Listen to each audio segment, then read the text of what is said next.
Hi everyone, Richie here. Yes, I can finally put away my paper and glue covered mock-up of the Nexus 5, for I have a real one with me here today. And while I'm not going to cover the same ground comparing the real Nexus 5 to the Galaxy S4, as pretty much every prediction came true on that segment, I am going to compare the Nexus 5 to the most notable recent Android release before the Nexus, the Galaxy Note 3. Now, if you're looking for your next smartphone investment, both of these phones could be on your shopping list. So how do they stack up against each other? Put that coffee down.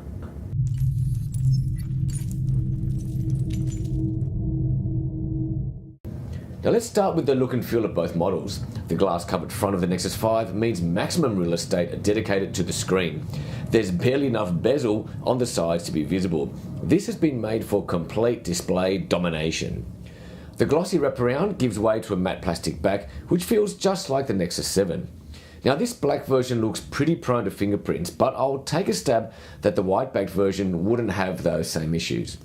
The Galaxy Note is very different in design. It has a physical home button with two capacitive controls flanking it, a finely detailed metallic wrap with space for the S Pen, and a fake leather back.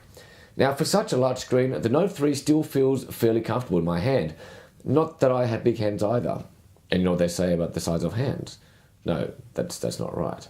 Now, size-wise, there's no way to understate this. Compared to the Nexus 5, the Note 3 is gargantuan. It's a full centimetre wider.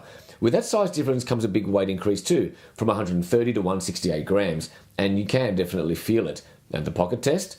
The Nexus 5 slides right in, while there is a little jostling with the Note 3, and you can really feel it when you sit down with the Note 3 in the front pocket.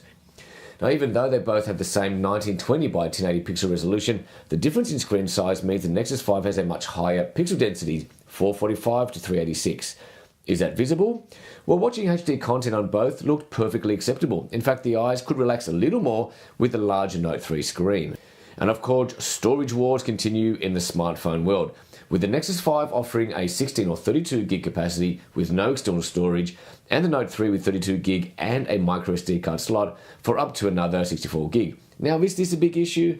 Well, look, if you like to carry your multimedia files with you, it could be. If you're more likely to stream or use cloud-based storage, then maybe not.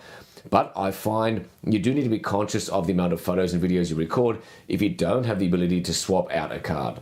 And while we're at it, the Note 3 battery is replaceable too, while the Nexus 5 is sealed. And then we have the cameras.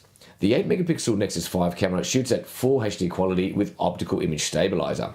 Now the Note 3 has a 13 megapixel shooter that can shoot at a variety of video resolutions. In fact, some regions get access to 4K resolution video recording. Unfortunately, mine isn't one of those. Both models use a quad-core Snapdragon at 2.3 gig, and both have the same graphics engine as well. Now, the Note 3 uses an additional gig of RAM over the Nexus 5's 2 gig, and this is important for the multitasking that the Note 3 is really designed to do.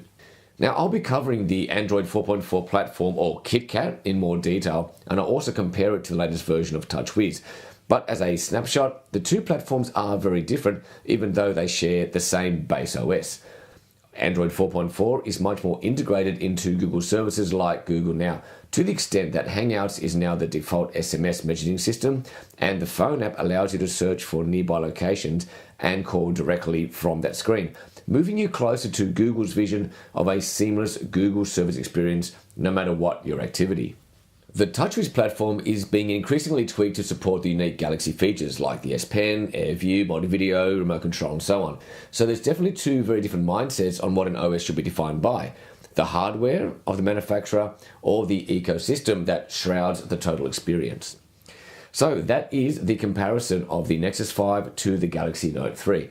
Now, there are a gazillion reviews out there already, so if there's something specific you'd like demonstrated on the new Nexus 5 or tested, or you'd like me to wear a particular shirt, just let me know in the comments area below, and I'll definitely try and accommodate. Now, please share this video if you enjoyed it. Remember to subscribe to my channel if you haven't already, and give this video a thumbs up if you liked it. Until next time.